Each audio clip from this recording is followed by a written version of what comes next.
Querida Cumba, al hacer el viaje de Jaén para este lugar hoy, todo ese recorrido lo recuerdo como si hubiese apenas pasado algunas semanas. Yo llegué a Cumba cuando apenas tenía 14 años de edad. Yo no sé si todavía recuerdan aquellos que en ese tiempo organizaron una conferencia. Estuvimos aquí durante 15 días en un coliseo de gallos. Y durante esos 15 días vimos el poder de Dios aquí en esta ciudad. Pasaron algunos años y también visité Cujillo. Me dio tanta alegría poder ver y abrazar a hermanos de Cujillo, aquellos que viajaron algunas horas para poder estar aquí. Qué bueno es poder volver a ver rostros conocidos. Mas qué bueno es poder ver personas que probablemente no los conozco, pero están aquí porque durante todo este tiempo tuvieron un encuentro con Jesús o porque hoy están aquí siendo invitados para poder escuchar un mensaje de la palabra de Dios. Yo estoy orando para que Dios una vez más pueda hablar a nuestro corazón hoy. Y hoy aquí en Perú es el día de la independencia. Hoy 28 de julio, las casas colocan una bandera roja y blanca. Todos, inclusive cantamos nuestro himno nacional. Y nuestro himno dice, somos libres, seámoslo siempre. Y me encanta esa palabra, libertad. Solo que libertad, lejos de Jesús, es apenas una ilusión. La verdadera libertad comienza en el corazón. La verdadera libertad no es ser libre de la esclavitud simplemente exterior. La verdadera libertad se vive cuando conoces a Cristo. De nada sirve haber sido libres de un yugo externo cuando el corazón sigue esclavizado de vicios. De nada sirve proclamar una independencia externa cuando el corazón sigue preso.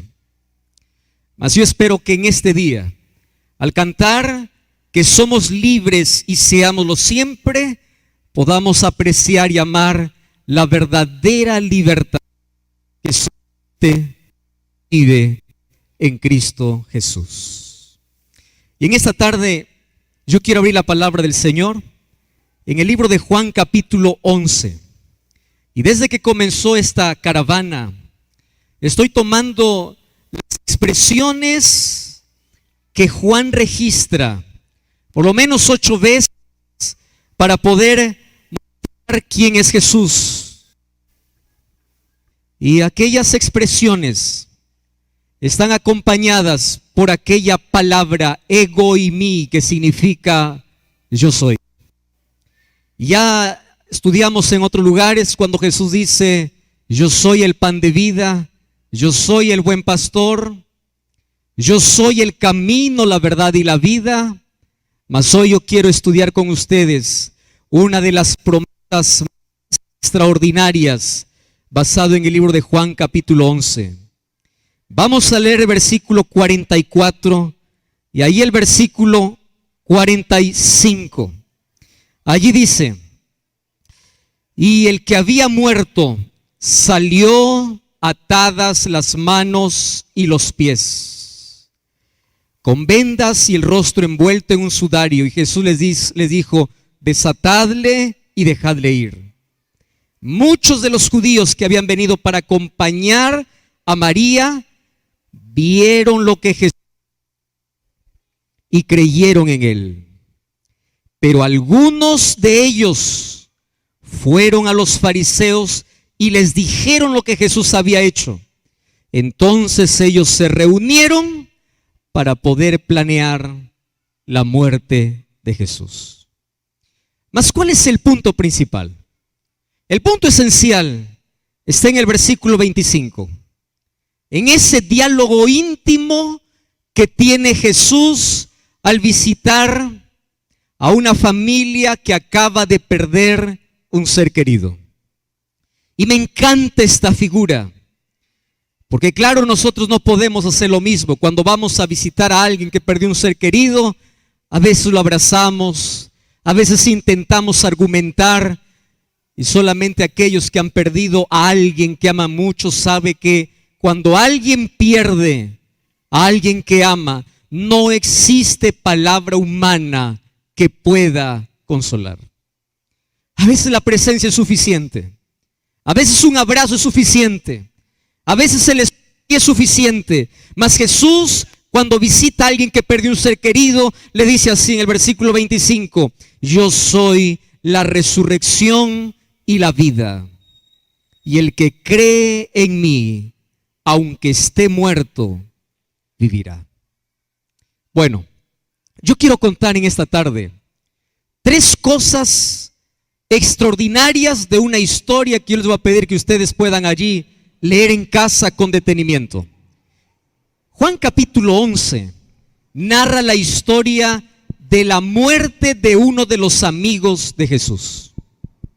Ese amigo se llamaba Lázaro. Lázaro amaba a Jesús y Jesús amaba a esta familia. Y aquí viene la primera interrogante. ¿Los hijos que aman a Dios también enfrentan la muerte? Sí. ¿Los hijos que aman a Dios también enfrentan crisis? Sí.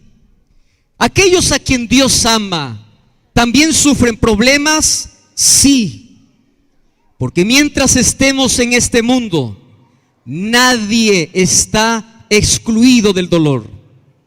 El dolor es una de las cosas más terribles e inexplicables de nuestra experiencia.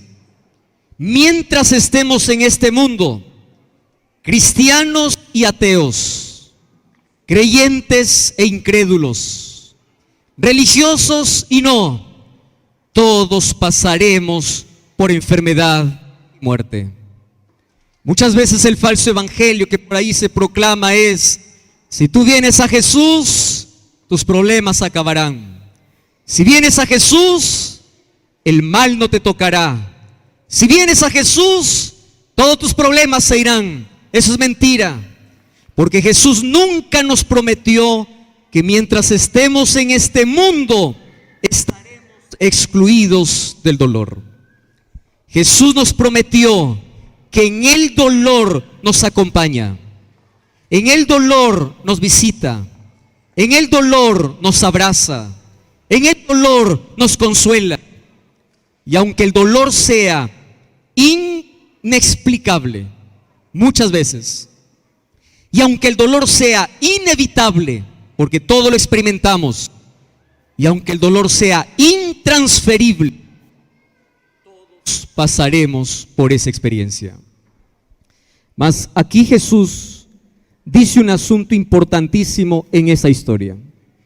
En el versículo 4 dice que cuando Jesús escuchó que su amigo estaba enfermo, Jesús dice así: esta enfermedad no es para muerte, sino para la gloria de Dios.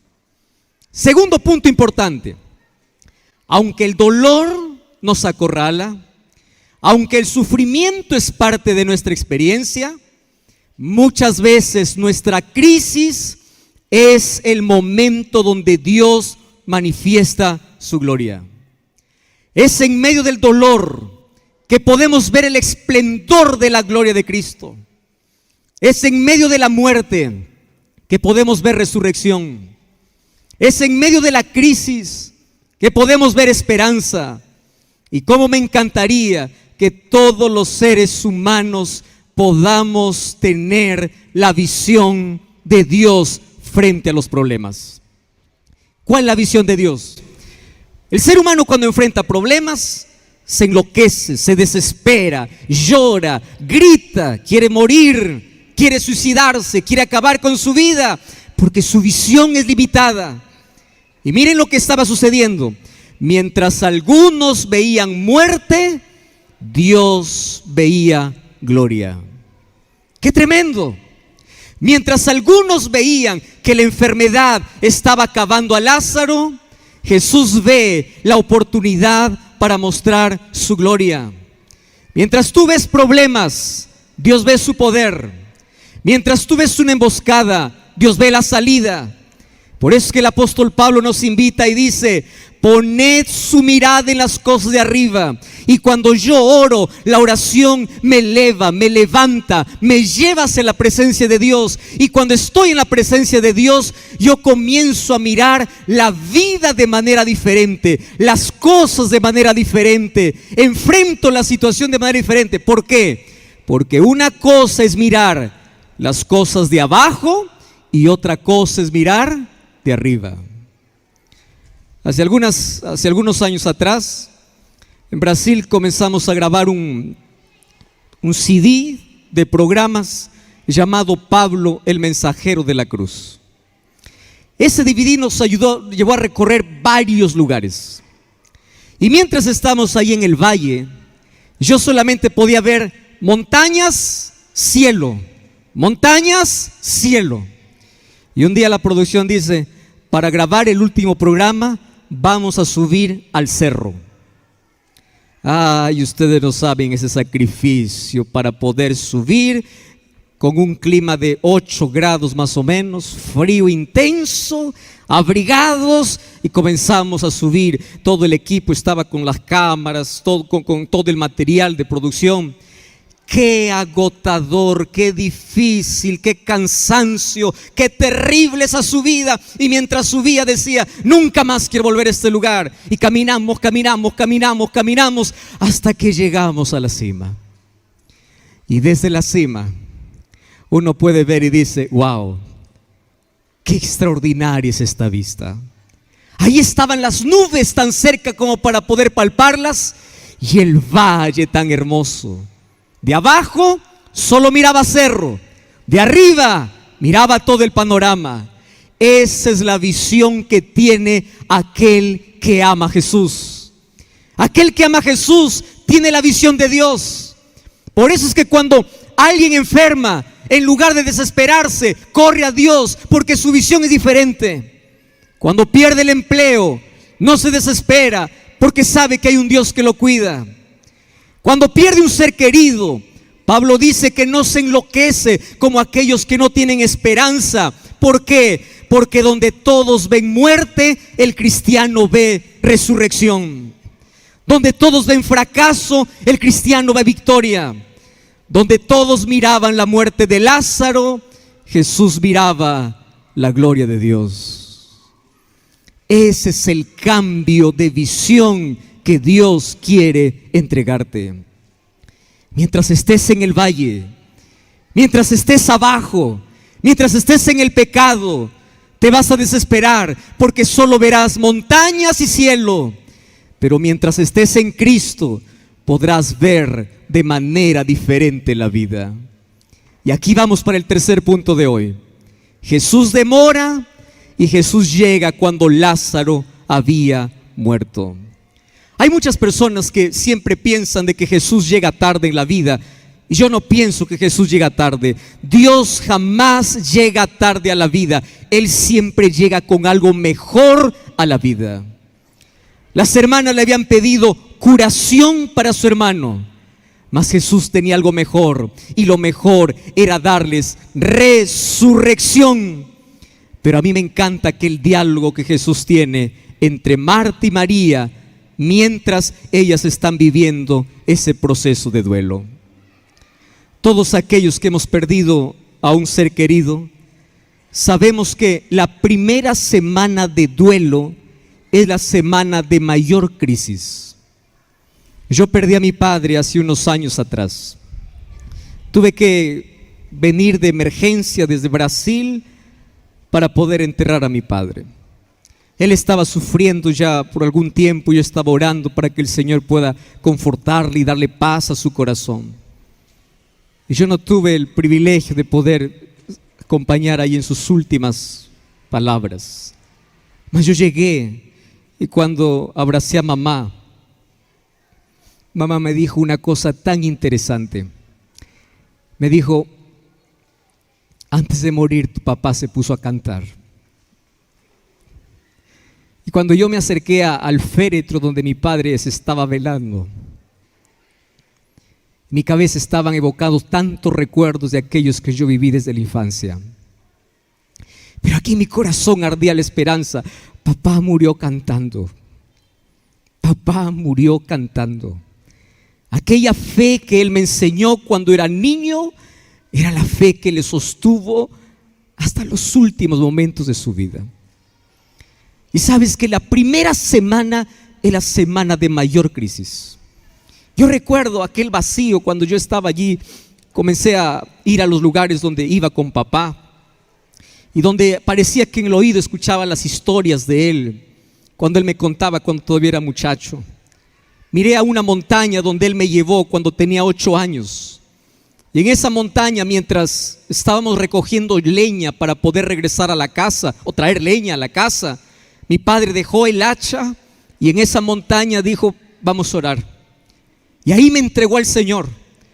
Y allí Él colocó el sueño que tenía para mi vida. Y Él nunca vio ese sueño realizado. Yo tengo tantas cosas para contarle cuando llego al cielo. Lo que quiero decirte es que en esa semana, la primera semana, es la más crítica. Y lo que más te duele son los recuerdos, es la vivencia. Imagino si aquí hay una esposa que perdió al esposo, un hijo que perdió a un padre, una madre que perdió a un hijo. ¿Cómo duele entrar a ese cuarto y verlo vacío? ¿Cómo duele sentarse a la mesa y ver que hay un asiento vacío? Esa semana de crisis, en el momento más oscuro, cuando ya no hay más esperanza porque el cadáver estaba enterrado, Jesús llega. Llega en la hora de mayor crisis. Llega cuando los recuerdos duelen. Y allí llega Jesús y comienza a hacer un diálogo con Marta y María y le dice: mira, yo quiero que tú creas, porque si tú crees, tu hermano va a resucitar. Y el versículo 24 dice: Marta le dice: yo sé que resucitará en el día postrero. Y allí viene la promesa: no, María, no, Marta, yo soy la resurrección y la vida. El que cree en mí, aunque esté muerto, vivirá.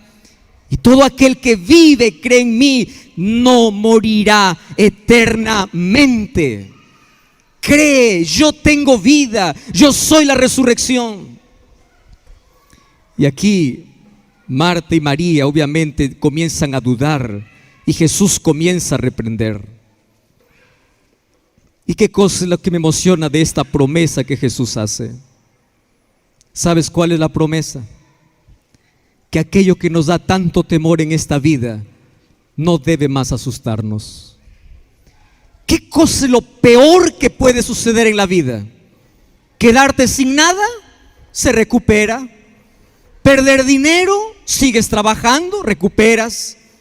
¿Qué cosa puede haber peor en la vida? Lo peor, la muerte. Cuando llega la muerte parece que todo acabó. Parece, pero aquel que cree en Jesús dice que no morirá eternamente. Aquel que cree en Jesús cree en la resurrección y la vida. Por eso es que nuestros funerales son diferentes. Nosotros lloramos en el cementerio, pero mientras lloramos cantamos, porque sabemos que los seres que enterramos, un día esas tumbas se abrirán para poder abrazarlos nuevamente. Por eso es que la muerte no nos atemoriza. Y aunque amamos vivir, cuando sabemos que la muerte llega, no viene para hacer la experiencia más amarga, porque nuestra esperanza está en Jesucristo. Y en esta tarde te voy a decir en el nombre de Cristo: hay dos maneras de ver la muerte: la muerte como un punto final o la muerte apenas como una coma. La muerte es una pausa, la muerte es un paréntesis, porque todo aquel que cree en Jesús un día se levantará para vivir eternamente. Y estoy hablando para ti que has perdido un ser querido. Estoy hablando por una madre que perdió a su hijo en un accidente. Estoy hablando para alguien que vino la tragedia a su vida y tú dices: ¿cuándo va a parar este dolor? Perdiste a tu esposo, perdiste a tus hijos, perdiste el empleo, tu vida va de pérdida en pérdida. Quiero decirte que en tu noche más oscura, en tus lágrimas más espesas, en tu soledad, Cristo aparece para decirte: no todo está perdido, porque yo soy la resurrección y la vida. Un día las tumbas se abrirán, un día todo aquel que murió en Jesús resucitará. Pero para que eso suceda, mientras yo viva, yo necesito aceptar a la vida. ¿Y la vida quién es? La vida es Jesús. Él es la resurrección y la vida. Él es la esperanza. Yo soy la resurrección y la vida. Y el que cree en mí, aunque esté muerto, vivirá. Yo considero dos cosas interesantes en la vida. Tragedia no es morir. Tragedia es morir sin esperanza. Tragedia no se trata de vivir arruinado. Tragedia se trata de vivir sin Cristo. Porque aquel que tiene esperanza cree en una vida eterna, y la muerte jamás podrá frustrar o despedir para siempre a aquellos que amamos. Sin embargo, aquí Jesús también habla de dos tipos de muerte. Porque aquí Jesús dice: aquel que cree en mí no morirá eternamente. Significa que aquel que no cree en Él, cuando muere, muere eternamente.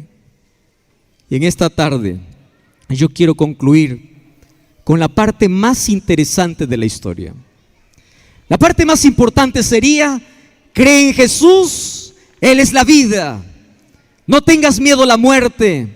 Y si es que perdiste un ser querido, fortalece tu esperanza que un día vas a volver a abrazar a tus seres queridos. Mas la parte que me conmueve de esta historia no es tanto el dolor de Marta y María, porque Jesús va a hacer un milagro. La parte que más me conmueve es por qué Jesús llora.